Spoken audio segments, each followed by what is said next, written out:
Okay.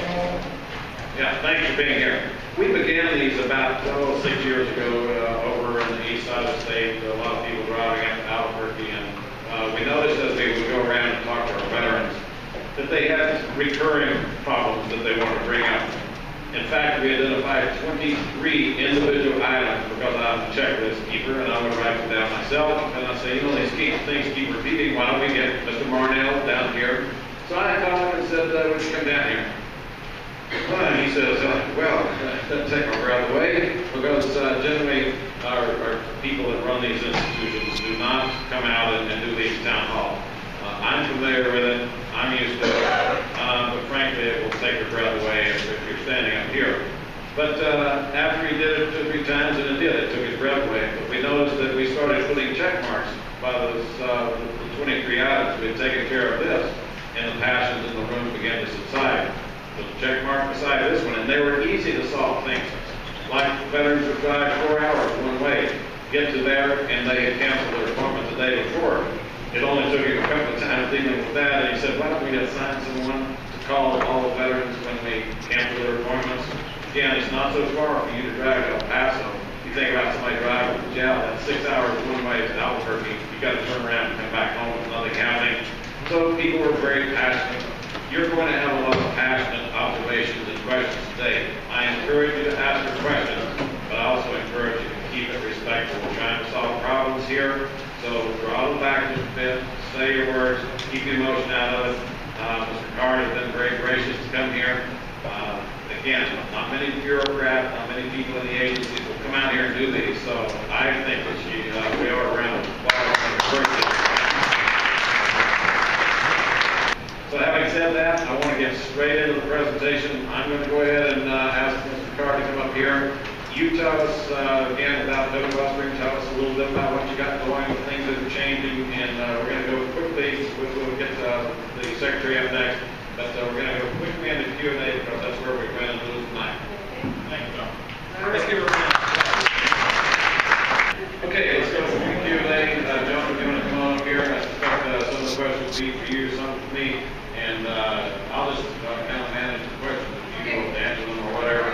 And so it's, I usually take people in 3 so that you know that you're going to be next. You're going to be flagging. So 1, 2, 3. Okay, I've got 3 questions, and I'll get the next 3 next time. So 1, 2, 3. Yeah, all right, go ahead, sir. Ma'am, this is about the VA hospital that you have heard a lot about, putting one here, one in El Paso. I was at the groundbreaking for the William Beaumont hospital they're building out on the highway, and the project director for the Army was there. And he stated, we would have a VA hospital in this project. We have accommodated them. We were going to put it in our plans to have a same footprint as the Albuquerque. So you both have a VA hospital and a military hospital.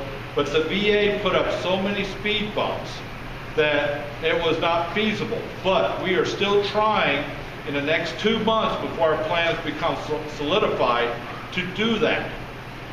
Now, if that shows that the VA does not even want to put a hospital in El Paso, which has 57,000 veterans there, then the feasibility of one up here is nil, correct?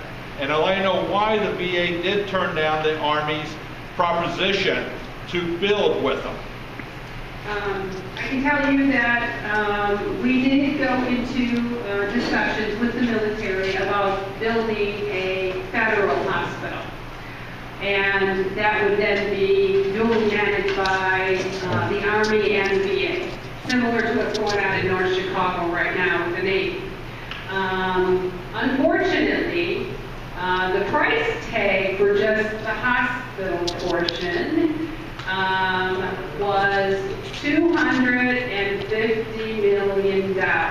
That didn't even include what it was going to cost for an expanded outpatient clinic, because we're very short of space. Even at let alone Las Cruces in El Paso, we need, for outpatient, we need to double our size.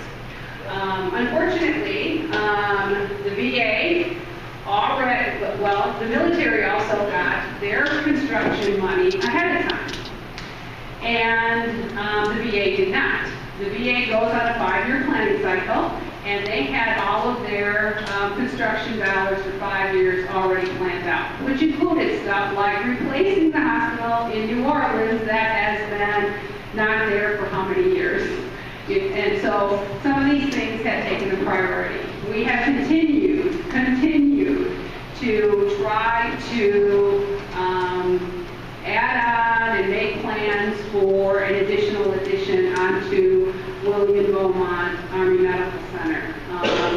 The VA has a lot of needs, and actually the majority of their construction dollars are going to seismic construction projects, meaning facilities that are sitting on fault lines and ready to crumble. So we are sitting fairly low on the list, I can tell you that. And there's only so much money for construction. And, you know, the secretary is in a very difficult position. He's obviously very passionate about DOD and wants to continue to collaborate, but he also has a lot of VA medical centers that he has to worry about. So, so we're still working on it. My name is David Lucas. I was in the United States Marine Corps. I was released from active duty in 1979. I've got 29 years of service with a public service company in New Mexico. I was diagnosed through private physicians in 1998 with an autoimmune disorder. 30 years after being released, the IRS found me through records, and they wanted to let me know that I was exposed to the Camp-Lejeune water. So since then, I've had thyroid problems, this and that. I was rated at 60% service-connected priority 1. When I go to the VA, I have insurance that I pay for my family. Okay, I just had a with the dermatologist back on July 28th. I went to that appointment. He looked at me and said, "Do you have any problems?" I said, "No, I'm just here for a follow-up." He said he had already sent me to private practice because she didn't have a dermatologist at the time. They did remove basal cell carcinoma in 2 places. So the follow-up, he just started looking, and next thing I know, I got liquid nitrogen going all over. Well, now I'm getting billed the insurance company for operating room, $1,683.50.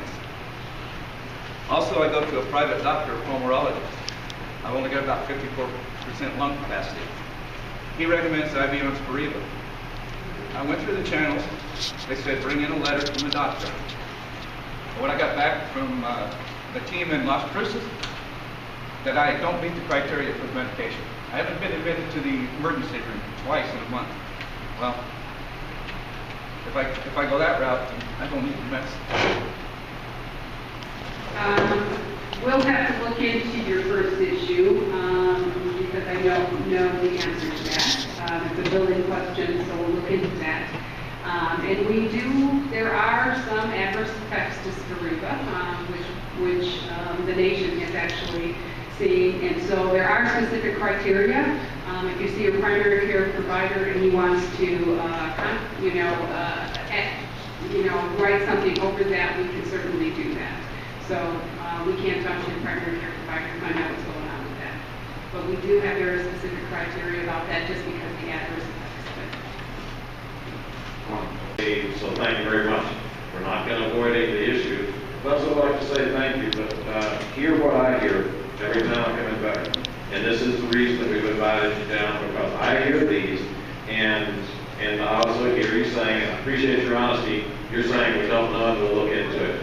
I appreciate that. We're having some answer that tries. Okay, so we're establishing a footing here that says that we got lots of trouble, lots of passion built up in the users, and we're just going to have to sink in and get comfortable. But I appreciate you standing here under the deal. Up to 3 hours for travel pay, especially on days when they have groups. I'm sorry. Could you repeat the question? She said we have a tremendous backlog on travel, and she's right. We had some huge staffing turnover, let alone the increase of bank travel with the increased rate. So everybody's looking for them. We are trying to solve that problem, and we're trying to do it so that everyone, you know, is going to benefit. You know, is going to be hindered by it, such as, you know, we don't want to go and say, oh, we're going to mail you all of your betting travel if you don't want it. So we're trying to look at our processes, and we're probably going to have to hire more people as well to try to get, and they're doing overtime, they're trying to back some things to try to get it, and all I can say is I'm sorry, we are working on it. I am well aware of that. Thank you, Congressman. My name is Charles Stonex. My last four is 0006. I too, like this gentleman, have been to your office many times, want to talk to you. You're an invisible person. There's always some excuse why we can't see you. 2 years ago, Dane over here helped me get a pair of glasses. And it was quite a fight, remember that? It was a heck of a fight. Guess what? I got that fight going on again. They paid for me to go see an outpatient clinic here in Las Cruces for an eye exam 6 months ago. But if I want to get new glasses, I called down there, what do I do to get new glasses now? Oh, you have to come down here. Fine, make me an appointment. Oh, we can't do that. We cannot make an appointment to come down to be fitted. I have to spend my money, and I'm a disabled veteran like everybody else. I live off a check. I got to spend my money and my time to drive from Alamogordo to El Paso to be fitted for glasses that I still can't wear. That set that Dane helped me get are laying in a box. I can't wear them. And it comes, I understand it comes from some powerful or something. It's one of your contracts that you're using. It's very frustrating. I paid my price on the rice paddies in Vietnam. I shouldn't have to be treated this way. I call for refills now. I find out that all our refills no longer come from El Paso. I called ahead. My wife and I wanted to take a little trip and go see our grandkids. So I called early to make sure I had plenty of medication. My vacation time come and went before all the prescriptions did. I finally got the last of them. Why are our prescriptions coming from out of state? Why is the El Paso VA dropping the ball on the people that fought to make it possible for you to have a job?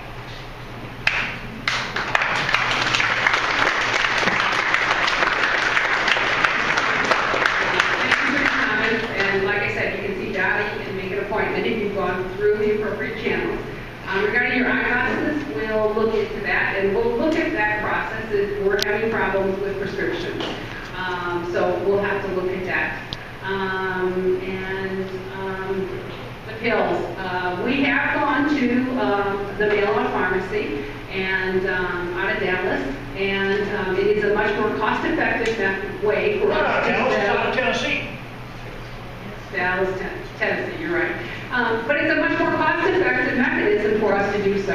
The lines we just could not meet the demand, and they have a much better postal rate than we were able to garner through the postal system through UPS. So it's a much more cost-effective mechanism. You can order your prescriptions ahead of time so that they're there, and that is open to you, whether it be by the phone or by My Healthy Vet. So there are options, but due to the cost effectiveness, we're going to continue